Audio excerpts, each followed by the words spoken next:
اعوذ باللہ من الشیطان الرجیم، بسم اللہ الرحمن الرحیم۔ انسان مجموعہ کمالات۔ انسان اللہ کریم کی ایک عجیب مخلوق ہے۔ خالق کائنات نے اس میں بے پناہ خوبیاں رکھی ہیں۔ انسان مجموعہ ہے وجود اور روح کا، بلکہ علماء تو یہ کہتے ہیں کہ روح انسان کے بغیر انسان نہیں ہوتا۔ روح بغیر انسان نہیں ہوتا۔ روح نکل جائے تو اسے میت کہتے ہیں، انسان نہیں کہتے۔ تو جب انسان کی بات ہو تو در حقیقت اس کا اطلاق روح پر ہی ہوتا ہے، اور انسان روح کی وجہ سے انسان کہلاتا ہے۔ اس ساری دنیا میں براہ راست مکلف بدن ہے اور روح کی اس کے تابع ہے۔ جب موت آتی ہے تو بدن قوا سلب ہو جاتے ہیں، بدن کی صلاحیتیں ختم ہو جاتی ہیں، بدن گلنا شروع ہو جاتا ہے، مٹی میں واپس ملنا شروع ہو جاتا ہے۔ تو روح مکلف بذات ہوتی ہے اور بدن اس کے تابع ہوتا ہے۔ دنیا میں بدن کو تکلیف ہوتی یا اس کو دکھ آتا ہے تو روح بھی تڑپ اٹھتی ہے، اس طرح اضطراب پہنچتا ہے، وہ بھی بے قرار ہوتی ہے۔ برزخ میں اگر روح کو عذاب یا ثواب ہوتا ہے تو بدن کسی صورت میں تبدیل ہو جائے، مادے کی کوئی نہ کوئی صورت تو باقی رہتی ہے۔ بدن جل جائے، کوئی درندہ کھا جائے، پانی میں غرق ہو جائے، قبر میں دفن ہو جائے، کسی نہ کسی صورت بکھر کر وہ واپس مادے کی شکل میں ہی چلا جاتا ہے، اور مادے کا ہر ذرہ اس بدن کا حصہ رہا ہے۔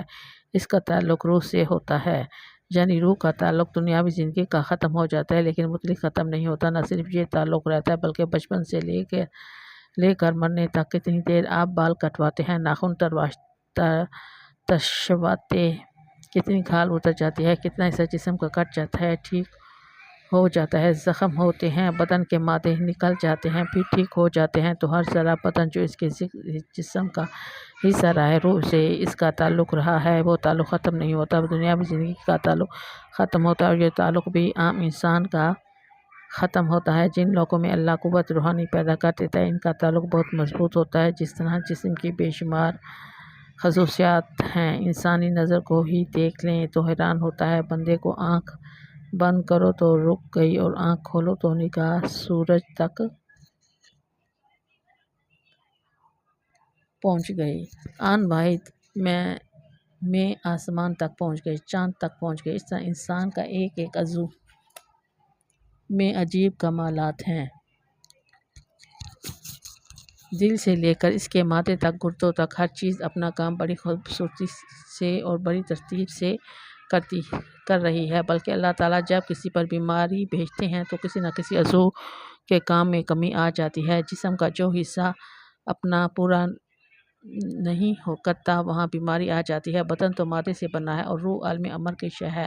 ارشاد باری تعالیٰ ہے، کل للروح من امر ربی، سورۃ بنی اسرائیل کی آیت نمبر 85۔ عالم امر کی ابتدا وہاں سے ہوتی ہے جہاں عالم خلق ختم ہوتا ہے۔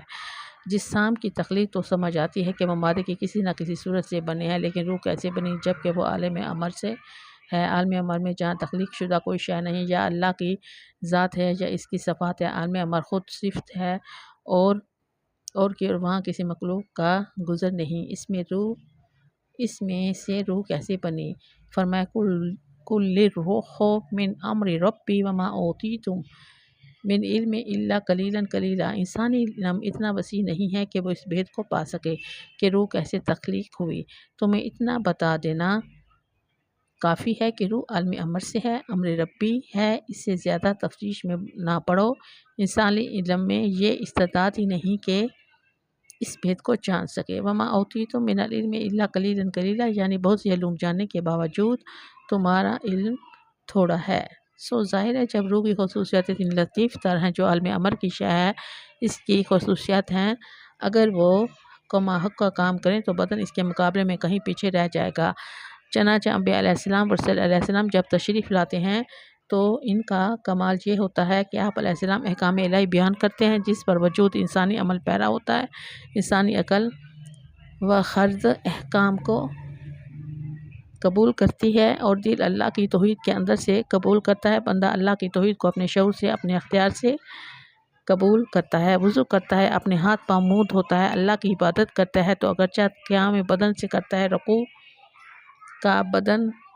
رکوع سجود بدن سے کرتا ہے، لیکن اس کی روح اور حقیقت اللہ کی یاد اللہ کی بارگاہ میں عاجزی کرتی ہے اور روزہ رکھتا ہے تو بھوک پیاس بدن برداشت کرتا ہے، زکوٰۃ دیتا ہے تو بدن کی کمائی اپنی دولت کا ایک حصہ اللہ کی راہ میں بانٹتا ہے۔ لیکن انبیاء علیہ السلام کا کمال یہ ہوتا ہے کہ افعال بدن کے ہوتے ہوئے اثرات ان کے روح پر مرتب ہوتے ہیں۔ باقی دنیا کے جتنے مشاہیر عالم ہیں جو مختلف علوم میں مستند مانے جاتے ہیں، جیسے کوئی طب میں، کوئی سائنس میں، کوئی کسی علم جراحی میں، کوئی ادب میں، کوئی تاریخ میں، تو ان تمام مشاہیر عالم کی رسائی صرف انسانی ذہن تک ہے۔ اس کا انسانی کردار سے کوئی تعلق نہیں ہے۔ ایک انسان بہت بڑا شاعر بن جاتا ہے لیکن ضرور نہیں کہ اس کا کردار بھی ٹھیک ہو۔ ایک انسان بہت بڑا مورخ بن جاتا ہے لیکن ضرور نہیں کہ اس کا کردار بھی صحیح ہو۔ ایک انسان جغرافیہ دان بن جاتا ہے لیکن اس کے لیے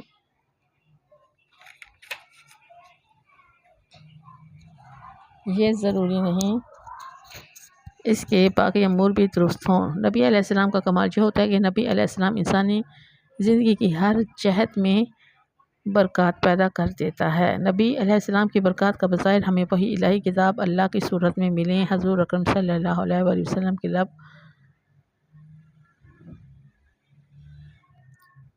لب بائے مبارک سے حضور اکرم صلی اللہ علیہ وآلہ وسلم کے زبان مبارک سے الفاظ ارشاد ہوئے، وہ الفاظ ہم نے نقل کر لیے جن کا تعلق محض زبان سے ادا کرنے اور کانوں سے سننے یا دماغ کے سننے تک نہیں ہے۔ اس کی ایک آیت روح کی گہرائیوں تک نورانیت پیدا کر دیتی ہے۔ روح کی زندگی ایمان ہے۔ جنہیں ایمان نصیب نہیں ہوتا اس کی روح اس طرح ہوتی ہے جس طرح زندوں میں کوئی مردہ آدمی۔ اس روح کی کیفیت یہ ہوتی ہے کہ جس طرح زندہ انسانوں میں کوئی مردہ آدمی ہو۔